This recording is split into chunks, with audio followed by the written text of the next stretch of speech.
안녕하세요. 커피앤톡입니다. 오늘도 와주셔서 감사드리고요. 바로 사연 읽어보겠습니다. 안녕하세요. 저는 올해 환갑이 된 여성입니다. 간절히 바라면 뭐든 이루어진다는 말 들어보셨나요? 한때 저는 매일같이 하늘만 보며 살았어요. 너무 기막힌 일을 당하면 사람이 아닌 신을 찾게 되더라고요. 종교가 있는 건 아니었지만 제 질긴 운명의 이유를 알고 싶었죠. 신을 탓하며 미치도록 원망하다가 어느 순간엔 남은 거나마 빼앗지 말아달라고 빌게 됐죠. 그리고 천둥 벼락을 무서워하게 됐어요. 어려서 전 겁이 없었습니다. 한밤중에 천둥이 쳐도 눈 하나 깜짝 안 했어요. 오히려 나이 들어 그게 무서워졌죠. 평생 잊지 못할 그 일이 벌어진 날도 엄청난 비와 함께 벼락이 쳤어요. 하마터면 전 환갑도 되기 전에 저 세상에 갈 뻔했습니다. 큰 비와 함께요. 올해 비가 무섭게 내리니까 평생 잊지 못할 일이 떠오르네요. 그 얘기를 해보려고 사연을 보냅니다. 저는 외롭게 큰 편이에요. 어려서 양친 부모님 다 잃고 혼자가 되었죠. 일간 친척도 없었고요. 고등학교까지 겨우 마치고 공장 다니면서 남편과 연애를 하고 결혼까지 하게 됐을 땐 꿈만 같았어요. 내 가족이 생긴다는 게 믿어지지 않더라고요. 결혼 후에 딸을 낳고 3살 터울로 아들까지 낳았을 땐 세상을 다 가진 것 같았죠. 남편도 한결같이 자상했어요. 집이 이런 곳이구나, 가정이란 게 이런 거구나. 참 행복했지만 하늘은 저한테 큰 시련을 주셨죠. 남편 그리고 큰딸이 연달아 제 곁을 떠나게 된 거예요. 다신 돌아올 수 없는 하늘나라로 가버린 거였죠. 그리고 제 곁엔 5살 배기 어린 아들 녀석만 남게 됐어요. 남편은 공장에서 사고로 세상을 떠났어요. 한 자리에서 오래 일한 베테랑이었는데 사고는 한순간이더라고요. 하루아침에 남편을 잃고 그 눈물이 마를 새도 없이 딸아이가 희귀병 진단을 받고 남편을 따라가게 됐고요. 충격이 말도 못했습니다. 현실을 받아들일 수가 없었어요. 더는 살고 싶은 생각이 들지 않아서 시퍼런 강물이 흐르는 다리 위에서 많이도 울었죠. 하늘이 원망스럽고 앞으로 어떻게 살아야 할지 막막했어요. 그러나 저는 생을 포기할 수 없었습니다. 5살 난 아들이 제 손을 꼭 잡고 있었어요. 아들 경수는 누나 어디 갔냐면서 한참 찾았죠. 제가 기가 막혀 우니까 엄마 울지 말라면서 작은 몸으로 저를 안아주고 고사리 같은 손으로 눈물을 닦아줬어요. 아이 눈동자에 울고 있는 제가 비쳤습니다. 아들은 절 보며 엄마 배고파 그러더라고요. 정신이 번쩍 들었죠. 애 손에 잡고 무작정 집을 나섰어요. 보이는 식당에 들어가 백반을 시켜 아이 밥을 먹였고 결국 전 그 식당에서 일을 하게 됐어요. 어떻게든 살아야겠다는 마음을 먹게 됐죠. 참 바쁜 세월이었고 혼자의 몸으로 아들을 키운다는 게 쉬운 일은 아니었죠. 그러나 전 불평하지 않았습니다. 아들마저 하늘에 뺏길까봐 얼마나 노심초사했는지 몰라요. 밤이고 낮이고 깨끗한 물 떠놓고 빌고 또 빌었습니다. 우리 경수 건강하게만 자라게 해주세요. 다른 건 바라지도 않습니다. 아프지 않고 잘 크는 것만 해도 저는 감지덕지예요. 우리 경수마저 데려가시면 안 돼요? 전 혼자서는 못 살아요. 부디 건강하게 자랄 수 있도록 우리 경수 지켜주세요. 가끔은 하늘에 있는 딸과 남편에게도 말을 걸었죠. 여보, 혜수야, 경수 좀 잘 돌봐줘. 건강하고 튼튼하게 잘 클 수 있도록 지켜줘. 꼭. 다른 건 필요 없었습니다. 건강하면 그거 이상 바랄 게 없었어요. 이미 남편과 딸을 잃었기 때문에 전 큰 욕심 없었죠. 건강하고 무탈한 것이 아들을 향한 제 유일한 소원이었습니다. 제 기도와 정성 덕분인지 아들은 잘 커졌어요. 철이 일찍 들어서 집안일도 곧잘하고 학교 생활도 착실히 했죠. 공부를 1등하거나 그런 건 아니었습니다. 성적표를 내밀면서 아들이 민망한 표정을 지으면 제가 그랬죠. 수고했다. 시험 보느라 힘들었지? 그런데 표정이 왜 그렇게 어두워? 어깨도 축 처지고. 면목 없어, 엄마. 성적이 형편없지. 형편없긴 너무 앞도 아니고 그렇다고 맨 뒤도 아니고 딱 중간 아니냐? 엄마가 살아보니까 보통이 제일 좋더라. 엄마는 아무렇지도 않아. 괜히 기죽지 마. 엄마는 경수가 건강한 것만으로도 고맙고 감사해. 다음 시험 땐 좀 더 분발해 볼게. 죄송해요. 아이, 녀석도. 언제 엄마가 1등하라고 잔소리한 적 있어? 자, 용돈 줄 테니까 친구들 만나서 놀고 와. 기분 풀고. 경수는 사교성이 좋아 친구가 많았어요. 쭉 엇나가지 않고 몸도 마음도 건강한 청년으로 자라줬죠. 전 열심히 식당 일을 하다 보니 밥 굶을 일도 없었고 작게 제 식당도 차릴 수 있었어요. 그리고 아들의 진로가 생각했던 것보다 잘 풀렸습니다. 군대 다녀와 몇 년 열심히 일을 하고 배우고 준비를 하더니 작게 사업을 시작했죠. 그 사업이 잘 돼서 사무실도 넓히고 얼마 안 가 아파트도 샀고요. 장가갈 준비까지 제 도움 없이 혼자 다 해놓더라고요. 그저 죽지만 말라고 기도하며 키웠는데 정말 자랑스러웠죠. 아들이 장가 간다고 할 때 주려고 따로 모아둔 거였어요. 그런데 경수는 결혼 얘기를 꺼내면서 저한테 아무것도 신경 쓰지 말라고 제 돈으로 다 하겠다고 하더라고요. 아니야, 경수야. 아들이 장가 갈 때 엄마로서 해줄 게 있는 법이야. 자식이 둘셋 있는 것도 아니고 아너 하나인데 장가 갈 때 한 푼도 못 해준다는 게 말이 돼? 그 돈은 어머니 필요한데 쓰세요. 아들이 준비 다 해놨다니까 그러네. 어머니는 곱게 앉아서 며느리 인사 받으시고 결혼식에 참석만 하시면 돼요. 도대체 어떤 아가씨야? 장가 늦게 간다고 해서 그런가 보다 했는데 어떤 아가씨길래 우리 경수 마음이 급해졌어? 분명 보시면 마음에 드실 거예요. 알고 보니 그 아가씨는 아들 회사의 직원이었어요. 대학 다니면서 아들 회사에서 잠깐 아르바이트를 했는데 졸업하고 정식으로 취업을 한 아이였죠. 첫인상부터 아주 참해 보이더라고요. 마음씨도 곱고 말도 참 예쁘게 하는 아이였습니다.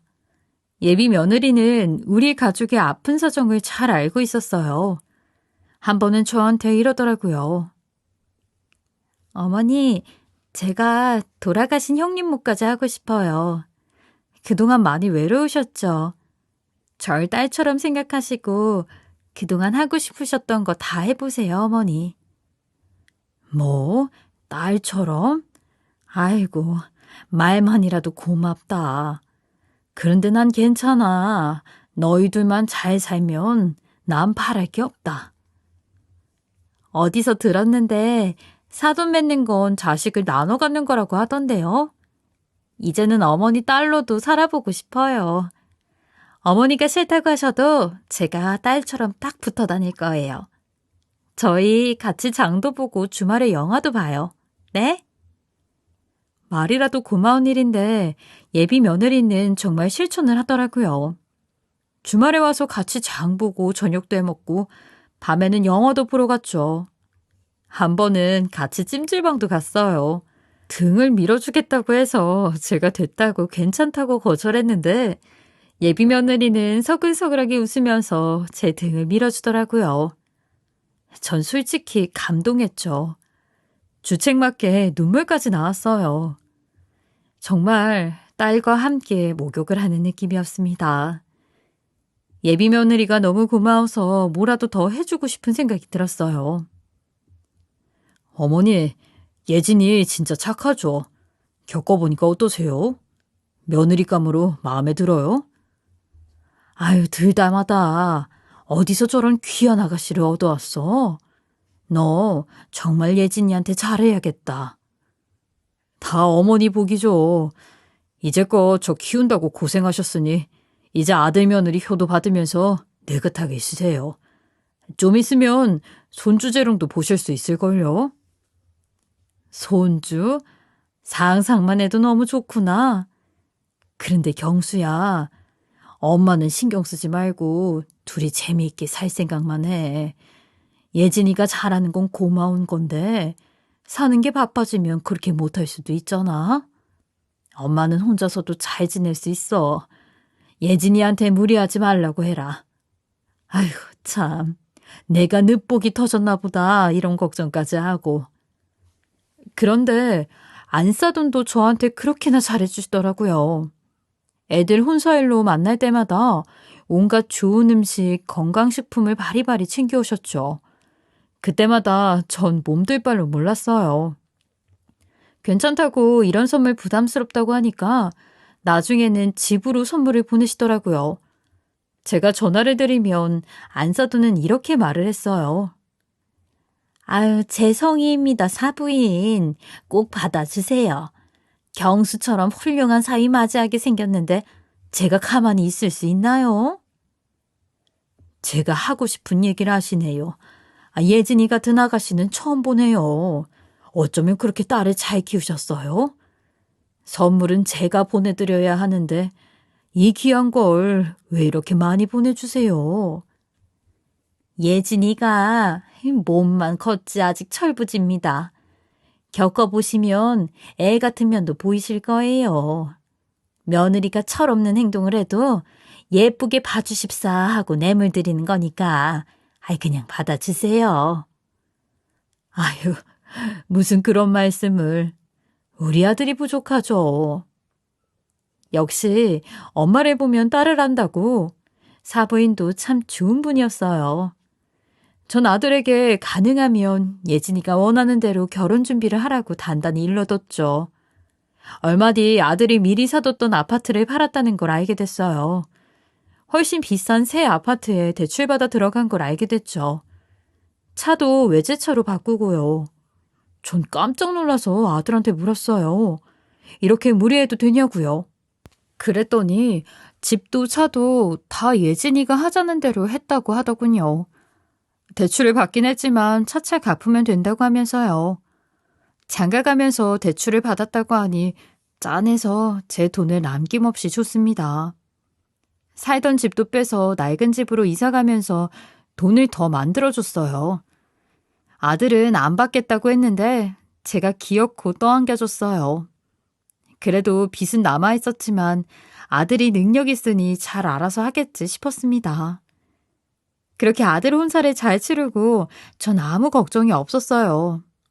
그런데 착했던 며느리가 결혼한 지 얼마 안 돼 바뀌기 시작했죠.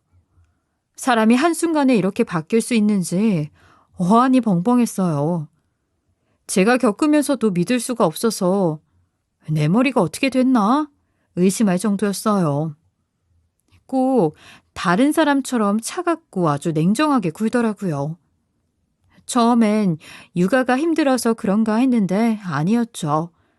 아들 내외는 결혼한 지 얼마 안 돼서 임신 소식을 알려왔습니다. 허니문 베이비였어요. 정말 너무 기뻤죠. 뭐라고? 그게 정말이니? 새아가가 임신을 했어? 지금 막 병원에서 나오는 길이에요. 임신 맞대요. 어머니, 곧 할머니 된대요. 아유, 감사합니다. 정말 감사합니다.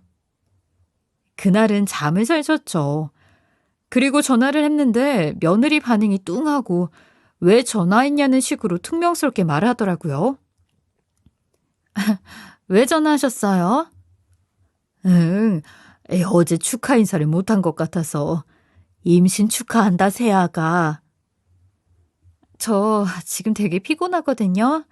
다른 용건 없으시면 끊을게요. 응? 새아가 몸이 많이 안 좋은가 보구나. 내가 돈을 좀 주고 싶은데 만날까? 언제가 좋겠니?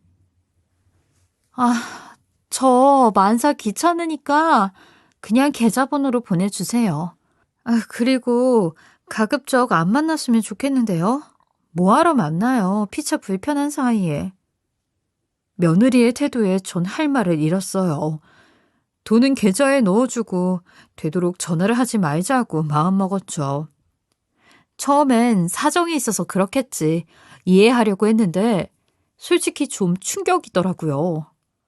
그렇다고 저까지 무관심할 수 있나요? 돈도 자주 보내주고 좋아하던 음식도 아들 통해서 보내고 그랬어요. 그런데 한 번은 이런 전화를 받았습니다. 앞으로는 음식 해주지 마세요. 솔직히 어머님 음식 입에 안 맞아서 버린 적 많거든요. 아니, 뭐라고? 입에 안 맞아서 버렸어? 아니, 난 그것도 모르고 진작 말을 하지 그랬니? 경수도 안 먹는데? 경수 씨도 안 먹고 버리는 것도 귀찮으니까 앞으로 음식해서 주지 마세요. 차라리 돈이면 몰라. 얘 새아가. 며느리는 가끔 하는 통화도 자기 할 말만 하고 뚝 끊었어요. 참 많이 속상했죠. 어쩐 일인지 아들은 며느리가 변한 걸 모르더라고요. 제가 나서서 뭐라고 할 수도 없고 임신해서 그런가 보다 하고 아무 말 안 했습니다. 그 뒤로 며느리 얼굴은 보지도 못했고 10달 뒤 출산을 했죠. 하지만 산부인과에서도 전 불청객이었어요. 예진이 아무도 안 만나고 싶대. 어머니 그냥 돌아가세요. 그래? 알겠다. 얼굴 좀 보고 싶은데 그럼 내일 또 올게. 어머니 웬만하면 오지 마세요. 왜? 너무 힘들어서 아무도 안 보고 싶대. 서운했지만 며느리 힘든 것도 이해가 됐죠. 꼬물거리는 신생아 얼굴만 보고 병원을 나오는데 때마침 안사돈과 마주쳤습니다.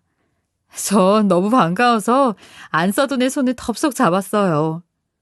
그랬는데 안사돈이 벌레 씹은 표정을 하면서 손을 확 빼더라고요. 순간 너무 민망해서 저도 모르게 죄송하다는 말이 튀어나왔죠. 안사돈은 별 대꾸도 없이 쌩하니 병원으로 들어갔어요. 저를 대하는 모습이 전과는 아주 달랐습니다.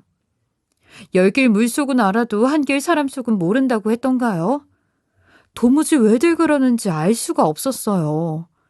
결혼 전과 후가 다른 며느리 모습과 안사돈의 차가운 모습이 겹치면서 내가 뭘 잘못했나? 전 고민에 빠졌죠. 며느리가 산후조리 마치고 집에 돌아온 후에는 더 심한 상황이 벌어졌어요. 저는 완전히 불청객 취급을 받았죠. 더 기가 막히는 건 아들과 있을 때와 없을 때 며느리가 절 대하는 게 하늘과 땅 차이였다는 거였어요. 아들이 있을 때 통화하면 아기 보러 오세요 해놓고 약속한 시간에 보러 가면 그렇게 저를 구박하고 무례하게 굴었습니다. 아들이 출근한 낮에 가는 일이 많았는데 정말 서러운 일이 많았어요. 어머니 때문에 서연이 깼잖아요. 짜증나. 왜 자꾸 찾아오세요? 미안하구나. 잠깐만 5분만 서연이 보고 갈게. 아가, 할미 왔네. 5분 지났어요. 애기 봤으면 이만 가보세요. 새아가, 너 볼 일 있으면 봐. 서연이 내가 유모차 태워 산책시키고 낮잠 재울게. 너 한두 시간 편하게 쉬어라. 됐다고요. 그냥 가시라니까 왜 그러세요? 진짜 신경질 나 죽겠네. 그 도우미 아줌마 오시니까 가세요. 며느린 냉정하게 말하더니 손녀를 안고 안방으로 들어가 버렸어요. 전 기가 막혀서 멍하니 앉아있다가 나올 수밖에 없었죠. 버스를 타러 가는 길에 눈물이 흘렀습니다. 서럽고 속상했어요. 손녀딸이 태어나고 얼굴을 본 건 다 합해도 30분도 되지 않았을 거예요. 일주일 뒤 아들과 함께 만났을 때 며느리는 다시 상냥하게 굴었습니다. 외식을 하기로 했는데 식탁에서 절 보자마자 제 팔짱을 끼는 게 아니겠어요? 어머니, 요새 왜 반찬 안 해주세요? 저 어머니가 해주신 음식 너무 먹고 싶은데. 무슨 소리냐? 반찬 해다 주지 말라면서. 다 버린다고 하지 않았니? 어머, 무슨 소리세요? 어머니 오해하셨나 보다. 아껴 먹다가 상해서 버린 걸 그렇게 말씀하시면 저 서운해요. 서연 아빠, 어머니가 잘못하신 거야. 아유, 어머니, 이 사람이 어머니 음식을 왜 버려요? 아침에도 밥 먹으면서 어머니 반찬 그립다던 사람인데. 바쁘셔도 가끔 반찬 좀 해주세요. 이 사람 어머니 음식 좋아해요. 기가 막혀서 며느리를 쳐다봤더니 생글생글 절 보고 웃더라고요. 온몸에 소름이 끼칠 정도였습니다. 그렇게 두 얼굴의 며느리를 겪으면서 저도 질릴 대로 질려버렸죠. 손녀딸 서연이도 외할머니만 알지 전 모르고 컸어요. 당연했습니다. 며느리가 그렇게 못 만나게 하니 저라고 방법이 있을까요?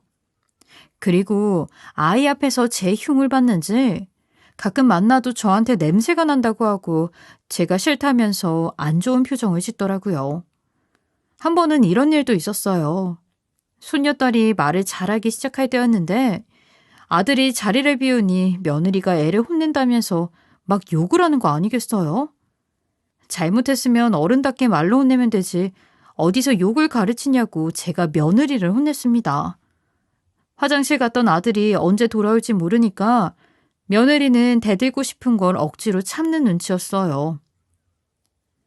아유, 엄마가 애 앞에서 욕을 하면 쓰니? 잘못한 게 뭔지 조곤조곤 가르치면 되지. 그렇게 윽박지르고 욕을 하면 서연이가 뭘 배우겠어? 어린애 앞에서 그러는 거 아니야. 내가 웬만하면 참고 넘어가겠는데 애 앞에서 욕하는 건 못 참겠구나. 앞으로 다시는 그러지 마라. 며느리는 얼굴이 벌개졌죠. 그리고 곧 아들이 돌아왔고 무슨 일인지 묻더라고요. 전 아무 일도 아니라고 며느리 허물을 덮어줬습니다. 그런데 기가 막힌 일이 벌어졌어요. 생전 저한테 연락도 없던 안싸돈이 전화를 걸어왔죠. 인사 한마디 없이 다짜고짜 저한테 퍼붓더라고요. 아니, 남의 집 귀한 딸을 왜 혼내요? 우리 애한테 해준 게 뭐가 있다고. 내가 사위한테 이런 식으로 대화하면 좋겠어요? 왜 멀쩡한 애를 트집 잡아 혼내고 그러냐고요? 시어머니라고 갑질하는 거예요? 요즘 시대에 누가 시집살이 당하고 살아요? 무슨 말씀을 그렇게 하세요? 트집이라니요, 오해예요. 며느리가 서연이한테 잘못했다고 욕을 하고 윽박질러서 보다 못해 혼을 낸 겁니다. 그 말을 누가 믿어요? 우리 애가 왜 서연이한테 욕을 해요? 지 딸인데. 하나밖에 없는 아들이 아내한테 잘하니까 질투가 납니까?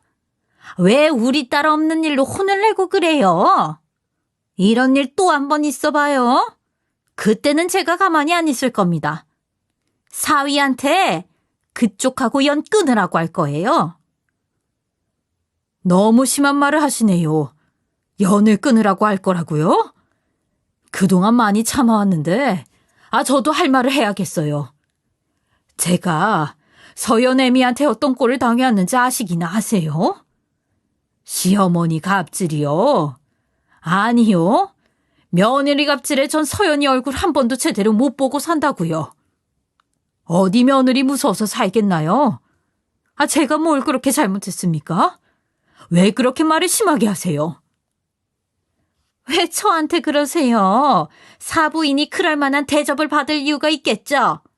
아무튼 또 한 번 이런 일 만들면 제가 가만히 있지 않을 테니까 명심하세요. 전화를 끊고 심장이 벌렁거려서 전 드러눕게 됐어요. 한 2, 3일 알아누웠죠. 아들이 그런 절 보더니 며느리와 이야기를 해보라고 데려왔어요. 그런데 며느리는 또 가면을 쓰고 아들 앞에서 연기를 하더라고요. 다 제 오해라고 자기는 욕도 못하고 서연이 사랑으로 키우는데 제가 없는 말 만들어낸다고 해서 기함했습니다. 손녀딸마저도 할머니가 우리 엄마 막 혼냈다면서 할머니 싫고 무섭다고 엄마 불쌍하다면서 우는 거였어요. 게다가 제가 하지도 않는 일을 했다고 하는데 기가 막혔죠. 애 말만 들으면 전 착한 며느리 구박하는 아주 못된 시어머니 같았어요. 며느리와 서연이가 먼저 집에 가고 아들이 심각한 얼굴로 저한테 말했죠. 어머니, 부부 사이 좋은데 그것 때문에 질투하시는 거예요? 서연이 말대로 어머니가 며느리 괴롭혔어요? 왜 그러셨어요? 괜히 이간질 시켜서 이혼시키려고요? 야, 이 녀석아. 너도 눈에 뭐가 씌었니? 엄마가 그럴 사람이야. 하늘에 맹세코 나는 며느리한테 그런 적이 없어. 내가 질투를 하긴 왜 해? 너 왜 엄마 의심하니? 단 한 번도 네 앞에서도 세아가 험담 한 번 한 적 없는데 왜 내 말을 안 믿어주는 거야? 어머니, 그럼 며느리랑 서연이가 거짓말 한다는 거예요? 저 이혼하는 거 바라세요. 왜 이렇게 변하셨어요? 앞으로 며느리한테 연락도 하지 마시고 꼭 필요한 일 있으면 저한테만 전화하세요. 어머니한테 정말 실망입니다. 아들은 여우에 홀린 듯 제 말은 도무지 믿어주지 않았어요. 그 일이 있고 나서 전 입도 뻥끗 안 하기로 했습니다. 억울하기도 했지만 더 분란 일으켜서 애들 이혼 얘기 나오게 하면 안 될 것 같았죠. 더구나 시어머니 때문에 이혼했다는 말을 들을 순 없었어요. 전 아들 내외 결혼에 조금도 흠집을 내면 안 되는 그야말로 가만히 쥐 죽은 듯 살아야 하는 약자가 된 거였죠. 입도 뻥끗하지 말고 찾아가지도 말고 그냥 없는 사람처럼 살아가야 되는 거였습니다. 며느리는 제 입장을 정확히 알고 그걸 자기 유리한 대로 이용해 먹고 있었어요. 그러다 결정적으로 그 사건이 벌어졌죠.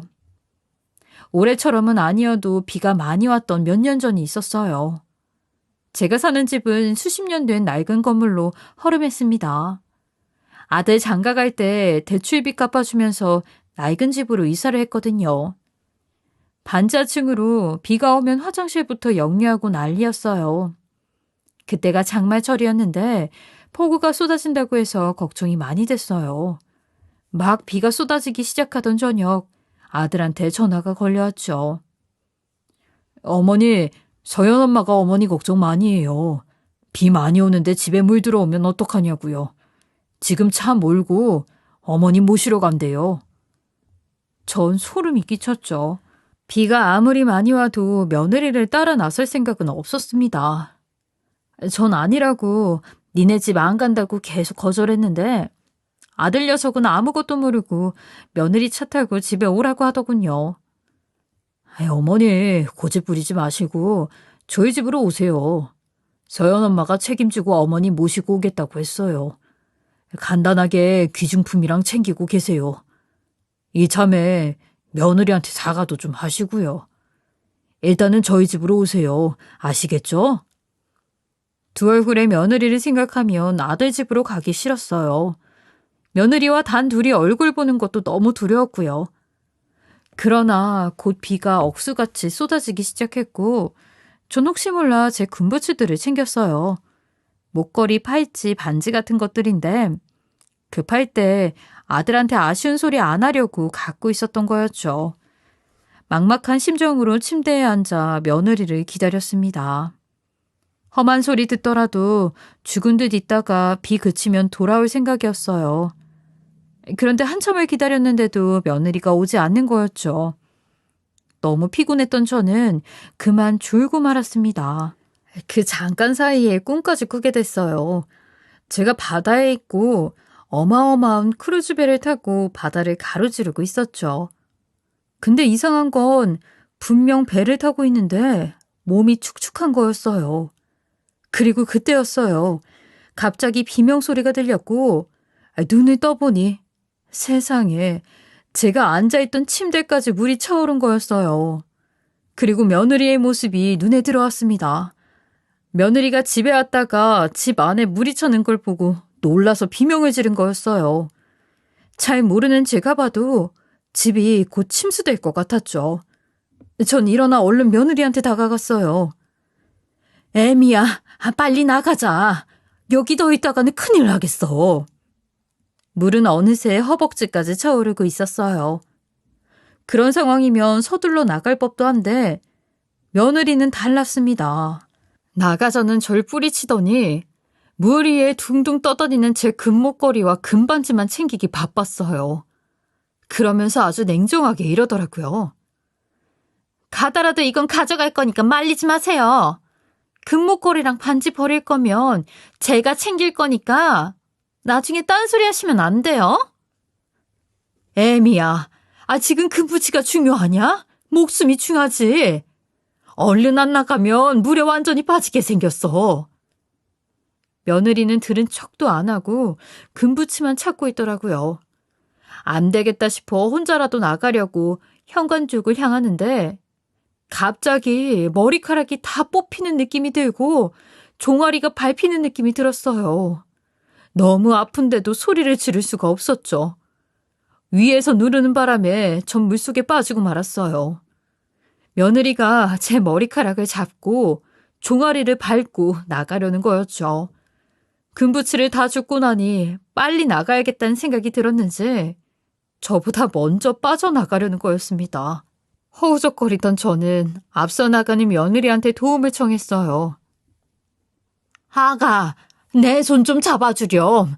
힘이 빠져서 혼자 나갈 수가 없어. 아가, 나 좀 도와줘. 그러자 며느리가 하는 말이 가관이었어요. 어머님은 이미 사실 만큼 사셨잖아요. 살더라도 젊은 제가 먼저 살아야죠. 제가 잘못되면 애랑 남편은 어떻게 하라고요? 그러면서 등을 돌리고 나갔어요. 힘이 빠져버린 전 한 번 더 물에 빠지게 됐어요. 침수가 되면서 전기가 나갔고 정전까지 됐죠. 저는 젖 먹던 힘까지 짜내 장롱 위에 겨우 올라가게 되었어요. 그곳에서 살려달라고 소리를 쳤습니다. 첫눈으로 퍼붓던 비는 멈췄고 제 외침은 금방 밖으로 퍼져나갔어요. 그때 익숙한 목소리가 들려왔죠. 제 목소리 들리세요? 저 옆집 총각이에요. 아주머니 어디 계세요? 여기 장롱 위에 있어요. 장롱 위에. 곧 창문이 뜯기는 소리가 들렸고 옆집 사는 키 큰 총각이 보였습니다. 총각은 절 업었고 그렇게 전 밖으로 나갈 수 있었어요. 나가보니 주민들은 대부분 집 밖으로 나와 있었죠. 다들 절 보고 다행이라고 큰일 날 뻔했다면서 위로해줬어요. 온몸이 덜덜 떨리고 금방이라도 기절할 것 같았죠. 그때 익숙한 목소리가 들렸어요. 보지 않아도 알 수 있었어요. 제 며느리였습니다. 누구랑 통화하는 모양인데 듣자 하니 사부인, 그러니까 자기 친정엄마랑 통화를 하고 있더라고요. 도와달라고 하길래 혼자 도망 나왔지. 양심도 없는 거 아니야? 자기 때문에 나까지 잘못되면 어떡해. 아무튼 대책이 없다니까, 대책이. 전 가까이 있는 옆집 총각을 불렀어요. 그리고는 부탁했죠. 저기 빨간 블라우스 입은 여자 보여요, 총각? 네, 저기 머리 묶은 여자분 말씀하시는 거예요? 사실 내 며느리인데 지금 통화하는 내용 총각 휴대폰으로 녹음해 줄 수 있어요? 그럴 만한 사정이 있어서 그래요. 내 휴대폰은 물에 빠져서 찾을 수가 없네. 꼭 좀 부탁할게요. 총각은 저와 잘 알고 지내던 사이였어요. 제가 반찬을 많이 하면 총각에게 갖다 주기도 하고 총각도 우리 집 뭐가 고장나면 와서 고쳐주기도 하고 그랬죠. 서글서글하고 참 성격이 좋더라고요. 총각은 알겠다고 하면서 며느리 근처를 몰래 가서 서성였죠. 며느리의 기가 찬 이야기는 그 순간에도 계속되고 있었어요. 아니, 그 순간에 나를 왜 불러 부르긴? 나 살기도 바쁜데. 그래, 그래도 금부치들은 좀 챙겼어. 가낭뱅이인 줄 알았는데 또 이런 건 있더라. 금은방 갖다 팔면 꽤 쏠쏠하겠어. 응, 엄마. 내가 먼저 나왔고 그 뒤엔 어떻게 됐는지 모르겠어. 알게 뭐야? 어떻게 됐는지 관심도 없어. 저기 보이네. 동네 사람들 사이에 앉아있어. 애 아빠한텐 적당히 둘러대면 되지. 상황이 안 좋다고 지켜봐야 한다고. 내 말이라면 다 믿잖아. 아주 모자가 똑같이 바보라니까. 이런 식으로 말을 하는 거였죠. 이제 더는 참을 수 없다는 생각이 들었습니다. 며느리의 양심 없는 태도와 거짓말은 이미 도를 넘어선 상태였어요. 그러더니 전화를 끊고 제 아들에게 전화를 하는 거였어요. 그리곤 또 눈 하나 깜짝 안 하고 거짓말을 하더라고요. 막 울먹이면서요. 여보, 너무 무서웠어. 내가 들어갔을 땐 이미 물이 들어오고 있더라고. 너무 무서웠지만 그래도 어머니 혼자 두고 어떻게 나와. 같이 손 잡고 나왔어. 어머니는 동네 분들이랑 같이 계셔. 아니, 올 필요는 없어. 애 자고 있는데 당신이 어떻게 움직여. 여긴 걱정 말고 쉬고 있어. 내가 상황 돌아가는 것 보다가 어머니 집에 모시고 갈게. 고맙긴. 당연히 내가 해야 할 일이었는데. 그래, 끊어. 며느리는 저한테 다가와 집에 가자고 하더라고요. 전 됐다고 이웃집 도움 받겠다고 하고 며느리를 보냈어요. 남보다 못한 무성의한 태도로 알겠다고 하고 가더라고요. 어쩌면 저렇게 두 얼굴로 살 수 있는지 정말 이대로는 안 되겠다는 생각이 들었죠. 다음날 아들이 절 찾아왔고 전 녹음된 내용을 아들에게 싹 다 들려줬습니다. 그리고 그동안 며느리의 무례하기 짝이 없는 행동들과 말들도 전부 다 털어놓았죠. 아들은 믿을 수 없다는 표정으로 제 이야기를 듣더니 큰 충격을 받은 것 같았습니다. 어려서도 잘 안 울던 경수가 내 아들이 분통을 터뜨리며 우니 저도 말도 못하게 속상했습니다. 그동안 왜 가만히 계셨어요? 왜 다 참기만 하셨냐고요. 이런 사람인 줄 꿈에도 몰랐어요. 어머니가 거짓말하시는 줄만 알았다고요. 죄송해요, 어머니. 제가 머저리였어요. 세상 이런 바보 멍텅구리가 없어요. 어떻게 이런 일이 있어요? 사람을 이렇게 기만할 수 있는 거냐고요. 내가 참고 있었던 건 널 위해서였어. 너희들 자식까지 낳고 잘 살고 있는데 괜히 시어머니가 끼어들어 분란 일으켰단 얘기 듣고 싶지 않았다. 홀 시어머니 분탕질에 이혼했단 소리 나올까봐 참고만 있었던 거야. 솔직히 며느리가 무섭기도 했고 그리고 서연애미가 나한테는 그렇게 하지만 너한테는 잘하잖니. 하지만 아들은 이런 사람을 아내로 딸의 엄마로 두고 살 수는 없다고 하더군요. 녹음 내용을 듣고 또 들으며 땅을 치고 후회를 하더라고요. 그러면서도 며느리와 얘기를 해봐야겠다면서 자기 집으로 갔어요. 통화 녹음한 게 있다는 얘기는 안 하고 서연애미 하는 말을 들어보고 싶다고요. 차라리 그때 며느리가 잘못했다고 빌었다면 아들도 용서를 해주지 않았을까요? 며느리는 끝까지 거짓말로 일관했고 다 제 잘못이라고 누명을 씌우더랍니다. 하는 수 없이 아들은 저를 불렀어요. 전 통화 내용 녹음한 걸 며느리 앞에서 틀었습니다. 너 솔직히 말해봐라. 그날 그 순간 날 밟고 너 혼자 나가면서 무슨 생각했니? 그리고 사람 목숨보다 금부치가 더 소중해서 그걸 챙기고 있어. 그동안 이 새빨간 거짓말 참아준 거 내가 바보라서 그런 거 아니다. 너희들 나 때문에 이혼했다는 소리 듣기 싫어서 그랬어. 내가 혼자 경수 키웠다고 너한테 갑질한 적이 있니? 시어머니 욕심 부린 적 있냐고. 왜 없는 말을 지어내고 얼굴이 앞뒤가 달라. 하늘이 무섭지도 않니? 거짓말을 그렇게 밥 먹듯이 하고 사람을 기만해? 내가 그렇게 우스워? 우리 경수가 그렇게 만만하니? 며느리는 새하얗게 질린 얼굴로 또 연기를 하기 시작했어요. 아니라고 자기는 거짓말 할 줄 모르는 사람이라면서 아들한테 어머니가 큰일 당해서 정신이 이상해지신 것 같다고 모함을 하더라고요. 아들은 조용히 녹음된 내용을 틀었습니다. 이게 진짜 네 모습이지? 그동안 날 잘도 속였다? 왜 그랬어? 왜 거짓말로 어머니랑 나 갈라놓으려고 했냐고? 나 사실 요새 너 이상한 거 느끼고 있었어. 어머니도 속이고 나도 속이고 네가 진짜 원하는 건 뭐였니? 너 내가 번 돈에 우리 어머니가 보태준 돈으로 좋은 집에 좋은 차에 돈 펑펑 쓰고 살면서 도리는 그렇게 하기 싫었니? 기어이 어머니랑 나 갈라놓고 좋은 건 다 네가 차지하려고 그랬어? 어떻게 사람이 그래?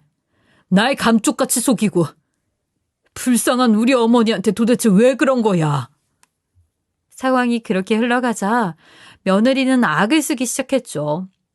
눈이 돌아가서 자긴 절대 그런 적 없다며 아들 멱살을 잡고 흔들더라고요. 진짜 미친 여자가 따로 없었습니다.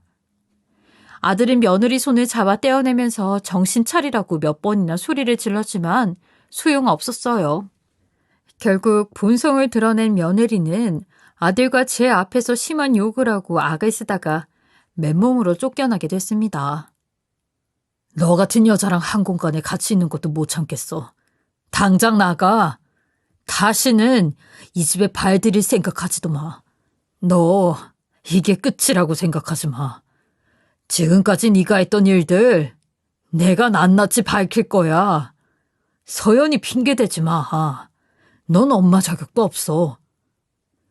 쫓겨난 며느리는 현관문을 두드리고 경찰에 신고하겠다고 난리쳤지만 한 번 돌아선 아들 마음을 돌릴 수는 없었어요. 그 이후 아들은 주변 사람들을 찾아다니면서 며느리가 어떤 아이인지 알아보는 눈치였죠. 알고 보니 그 애는 처음부터 아들 돈을 보고 접근한 거였습니다. 아들 만나기 전에는 돈 많은 유부남도 만나고 아무튼 돈이라면 사족을 못 쓰는 애였어요. 그런 줄도 모르고 아들은 며느리를 사랑했고 저 역시 결혼 전에 상냥한 며느리를 보고 속은 거였고요. 돌아가는 상황을 보더니 며느리는 죽어도 이혼은 못하겠다며 아들에게 매달렸습니다. 저한테도 거짓된 사과를 하며 연기를 하더라고요.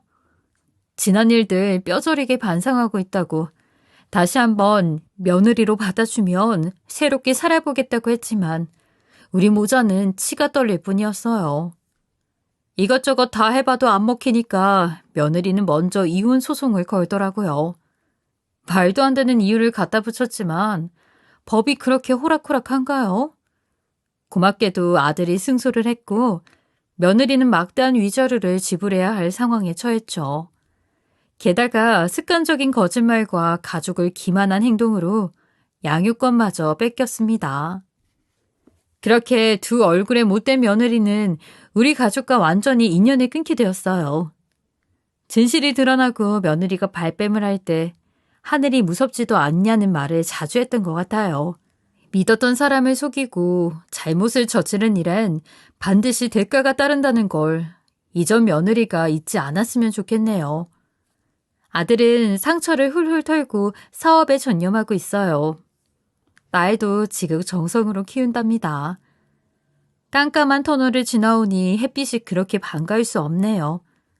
이제 아들과 손녀에게 좋은 일만 가득했으면 좋겠네요. 저의 긴 이야기 들어주셔서 감사합니다.